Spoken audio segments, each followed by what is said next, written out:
What was interesting to me, and you know this if you talk to scouts regularly, is these guys are really curious. They want to use these new tools.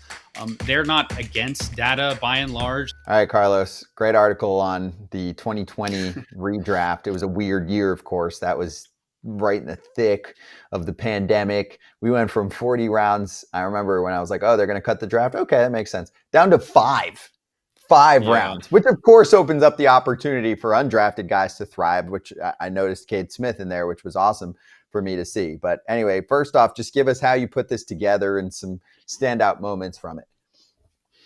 Yeah, well, like you guys were talking about, I feel like it's really useful just to do a redraft and kind of assess how we did as an industry, how we did at Baseball America. I mean, it's a little trickier for us. We're not putting out like a specific list that we think that's different from the industry. We're really trying to capture what the industry is doing. But this 2020 redraft, it's going to be one that is just a weird class because of the COVID year. I think there are some lessons that you can learn from this draft class. Most importantly, like things change really rapidly at the amateur level in just a few months of college ball. Players like Spencer Strider, who was coming off an injury and didn't throw a ton and missed a season at Clemson. He goes from a guy who's drafted in the back of this 5 round draft to, I would say, like it's Strider or Garrett Crochet are the clear 1-1 choices in this draft compared to 2019, the redraft we did a year ago for that class. This class is shaken up. There's not a single player who's taken inside the top 10 who appears inside the top 10 on this redraft. 2019, we had Adley Rutschman and Bobby Witt Jr. 1 and 2. I think at the time we had the sense that this class was going to be a little bit dicey moving forward, just given the constraints we had, given the lack of looks that scouts were able to get on these players. There's just so much uncertainty. And you certainly see that 5 years later. I think there is some room to argue, like the specific order of players once you get beyond the Strider and the Crochet at the very top. But this class is also driven on the hitting side by players that carry a lot of value defensively. Guys like Mason Wynn, Patrick Bailey. They're not like legitimate middle of the order hitters yet. Maybe they'll become that, but they carry a lot of value by playing premium positions up the middle and doing a lot with the glove. So it is not a class that looks great in hindsight, although teams like the Braves, Giants, Pirates, they certainly had good drafts that are looking pretty bang on. I probably think too much about stuff like this, but I don't ever want to go back through 2020 again, and I don't ever want to have a 5 round draft again. But that being said, that was a fascinating kind of almost experiment in some ways, because what you just said, like when we say, okay, how important is that draft year, the looks, the data, everything that is gathered during the final year, the final spring, basically, before a player is drafted. Well, what happens if you essentially cut that off? And what happens is you get a lot more misses. Now, I don't want to say that is 100% because of that, because we've had other drafts where you look at it and go, oh, if you flip through that 2015 draft, I think it is, and you're like, man, there's a lot of misses at the top of this draft. It happens some years. But the 2020 draft is one where you look at it and you look at that top 5, and none of them would be consideration for top 5 now, just 5 years later. And I think a lot of that is we didn't really get a chance for players to sort themselves out, for scouts to get those necessary additional looks, and really even do a lot of the kind of makeup stuff and all as well. Because again, a lot of this just really got shut down before the draft in a way that we don't normally see. And Carlos, that kind of Evan Carter, who is another one who kind of stands out from this as a guy who basically was almost unseen by a lot of teams, that was seen as kind of like the shocking pick of the draft at the time. And you look at it now and you're like, wow, that was a really astute pick. But that was also kind of a scouting find in some ways, wasn't it?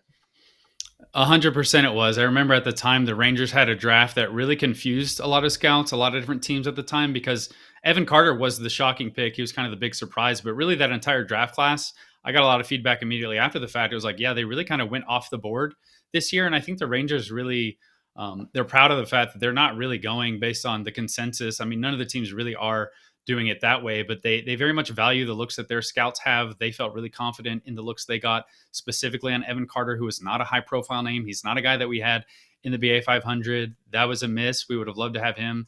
Strider, another guy, would have loved to have a little bit higher. But I think when you have a situation where you're relying on less performance data and you have less of the building blocks that your models are creating, being able to trust and value the scout looks that you're getting is going to lead to advantages, and it's going to lead to great values, like in Evan Carter, who goes from a player that a lot of people didn't know about. A lot of people certainly didn't expect to go in that range. And now he looks like a top 10 player in hindsight. So it really just shows the difference you can make as a scout for a team who values those scouting looks.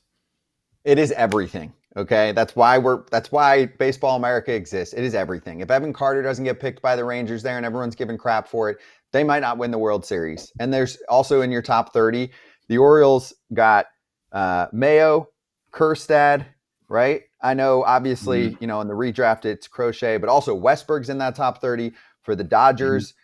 Bobby Miller was really good 2 years ago, had a bad year this past season. Gavin Stone looks like he's going to be good. Landon Knack's been useful for them. Those are guys that all popped up in that draft that they found with gems. And also, we're talking about, say, the Dodgers, for example. They never get to pick towards the top of the draft. So anyway, They have certainly nailed it. But, JJ, this plays to the point of the other article that's popped up recently on Baseball America. Obviously, here it is. There is what appears to be a lot of fear that amateur scouts are going to start getting cut around the game. And that's what's leading to this conversation. So go ahead. Tell us how bad this could be. Yeah, so this is a great idea by Carlos to basically just kind of reach out, and we asked scouts. We gave them anonymity because obviously these are kind of the questions we're asking are not ones that they can really publicly proclaim about. But we just asked kind of what are you feeling? What is your state? What is your thoughts on the state of the industry? What are your thoughts about your personal situation? And Carlos, I don't know no way to describe it other than it was pretty bleak. Yeah, I mean, I feel like that's kind of how this piece came about. Is every offseason has a lot of transition scouting. A lot of these guys are on 1 or 2 year deals. They run out at the end of the season, so there's lots of turnover. But this year, more than any other year I can remember, and it's only been 8 or 9 years for me working at Baseball America, I had a lot of scouts say, this is the worst offseason we've ever had. There were a lot of teams, a lot of large market teams who were just cutting more positions than normal, and really just a lot of fear that I noticed in my conversation with scouts throughout the industry. So I wanted to just get a better pulse of what these guys were thinking, what they thought about the state of the industry, what they thought of it moving forward, get a sense of we have our perceptions of which teams do this well on a scouting level, which teams identify talent well, but I really wanted to get a sense of what the scouts themselves thought. And I think more than we have some quantifiable numbers, we ask scouts to rate how they're viewing things on a 1 to 5 scale. I think that's informative, but we also just got a lot of feedback from these guys on just the context of the industry now, how they viewed themselves within their organizations. I feel like a lot of their comments are really informative, and they definitely don't paint a really exciting, positive, optimistic outlook for scouting moving forward. I mean, the bulk of these respondents are amateur scouts specifically. I think for several years now, we've seen a lot of pro scouts being cut. We're starting to see that happen more on the amateur side. And I think as you go further and further away from the big leagues, scouts in general are more valued because you have to project and you can't rely on some of the data that we have at the upper levels of the minors and throughout college. But really, it was an eye-opening process for me. I would encourage you guys to all go look at it. It's free on the site. A lot of this stuff is typically behind the paywall, but I wanted really as many people as possible to see it. And it's useful. It's informative. It helps me do my job better. And unfortunately, I don't think it's the most happy times in the scouting industry right now. I've been running this by a couple of people, in baseball recently. And the best way I can describe it, this has always been somewhat true, but we are kind of reaching a point now in baseball where it used to be kind of that you could make that deal where if you were a baseball lifer, you gave up a lot, you traveled a lot, your pay wasn't great, but there was that opportunity. If you said, I want my life to be baseball, that you could stay in the game, the pro game for years, right? You could be a coach, you might bounce around, whatever. Now it's much more, I think, I feel like it's much more designed for efficiency. And I mean that in a way where you see a whole lot of people come in their 20s for low pay. And the general idea is most of them won't be in baseball 5 years from now because they'll be replaced by the next group of young, fresh into baseball. A few will make it out of that. A few will make it to 10 years, to 15 to 20, but it's a very small number. So for everyone that makes it, there's going to be a whole lot who had a couple of years in baseball before they were cycled up for the next group. The video analysts, the video scouts, those kind of jobs, they're designed almost to be temporary in a way that really didn't exist, I would say, 15, 20, 25 years ago, Carlos. Yeah, and I think the one other point I want to make here, just in closing, is there's a lot of talk about scouting versus analytics or scouting versus data. It's one or the other. We asked just straight up, like, how has video analytics and new data helped or hurt you as a scout? And I think what was interesting to me, and you know this if you talk to scouts regularly, is these guys are really curious. They want to use these new tools. They're not against data by and large. Like, there are a lot of comments about scouts understanding that there's a place for this, and they've sharpened their skills as scouts and evaluators because of the new tools that they have available.